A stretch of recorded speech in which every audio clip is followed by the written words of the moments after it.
Hello everyone, আজ আমি আপনাদের সাউথ পার্ক স্ট্রিট গোরস্থানের এক বিশেষ ব্যক্তির সমাধি এবং তাকে ঘিরে প্রচলিত একটি ভয়ের গল্পের কথা বলবো। এই গল্পটি কতটা সত্য তা হয়তো আজও রহস্যের চাদরে ঢাকা, কিন্তু স্থানীয়দের মুখে মুখে ফেরা এই কাহিনী আজও গোরস্থানের নীরবতাকে খানিকটা হলেও ইনকোয়াইট করে তোলে। আমি বলছি কর্নেল চার্লস হিন্দু স্টুয়ার্টের কথা। কর্নেল স্টুয়ার্ট, যার সময়কাল হলো 1758 থেকে 1828 খ্রিস্টাব্দী, তিনি ছিলেন ব্রিটিশ ইস্ট ইন্ডিয়া কোম্পানির একজন উচ্চপদস্থ আধিকারিক। কিন্তু তিনি আর 5 জন ব্রিটিশ অফিসারের মতো ছিলেন না। তার ভারতীয় সংস্কৃতি ও হিন্দু ধর্মের প্রতি গভীর অনুরাগ ছিল। তিনি ভারতীয় পোশাক পরতেন, ভারতীয় ভাষার কথা বলতেন এবং হিন্দু দেবদেবীর প্রতি শ্রদ্ধাও জানাতেন। ঠিক এই কারণেই সাহেব মহলে তিনি হিন্দু স্টুয়ার্ট নামেই পরিচিত ছিলেন। সাউথ পার্ক স্ট্রিট গোরস্থানে তার সমাধিটি অন্যান্য সমাধির তুলনায় বেশ আলাদা।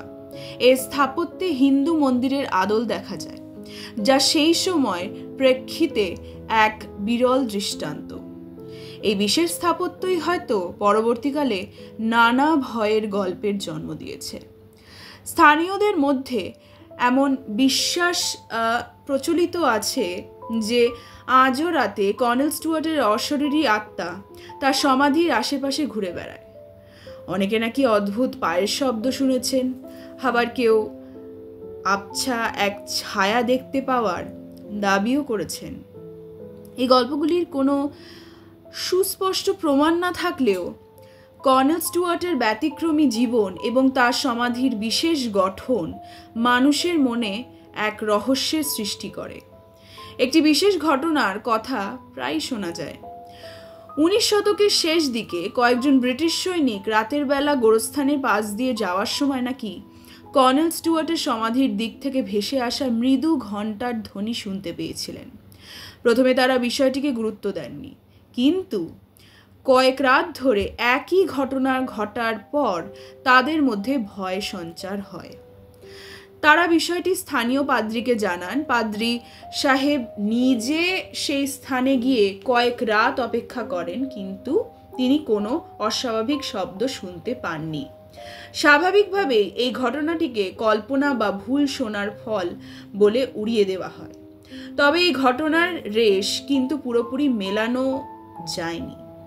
আজও কোনো কোনো বর্ষার রাতে যখন গোরস্থানের চারপাশে নিস্তব্ধ পরিবেশ দেখা যায়, তখন পুরনো দিনের মানুষেরা নাকি ফিসফিস করে সেই ঘণ্টার ধ্বনির কথা বলেন।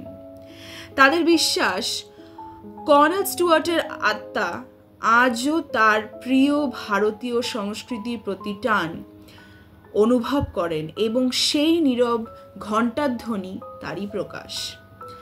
এই গল্পটি কতটা সত্য তা হয়তো আমরা কখনোই জানতে পারবো না, তবে কর্নেল স্টুয়ার্টের ব্যতিক্রমী জীবন এবং তার সমাধি স্থাপত্য নিঃসন্দেহে সাউথ পার্ক স্ট্রিট গোরস্থানের এক রহস্যময় আকর্ষণ সৃষ্টি করে। এই ভয়ের গল্পটি সেই সময় এক ব্রিটিশ অফিসারের ভারতীয় সংস্কৃতির প্রতি গভীর ভালোবাসার এক অদ্ভুত স্মৃতি বহন করে, যা হয়তো কালের নিয়মে ভয়ের আবরণে ঢাকা পড়েছে। সাউথ পার্ক স্ট্রিট গোরস্থান শুধু মৃতদের রেস্টিং প্লেস নয়, এটি কলকাতার ইতিহাসের এক জীবন্ত দলিল, যেখানে প্রতিটি সমাধির নিজস্ব গল্প আছে। কিছু হয়তো আলো ঝলমলে, আর কিছু রহস্যে মোড়া, যেমন কর্নেল স্টুয়ার্টের অশরীরী ঘণ্টার ধ্বনির গল্প।